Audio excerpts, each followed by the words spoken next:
There may be occasions when you need to keep track of blank cells within a worksheet. Doing this manually can be quite tedious, and of course you can miss them.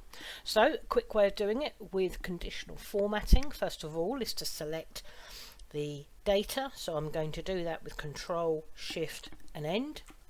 Then come up to conditional formatting and new rule. Format cells that contain, and the value is a blank. Easy as that. Then we're going to format it with a fill.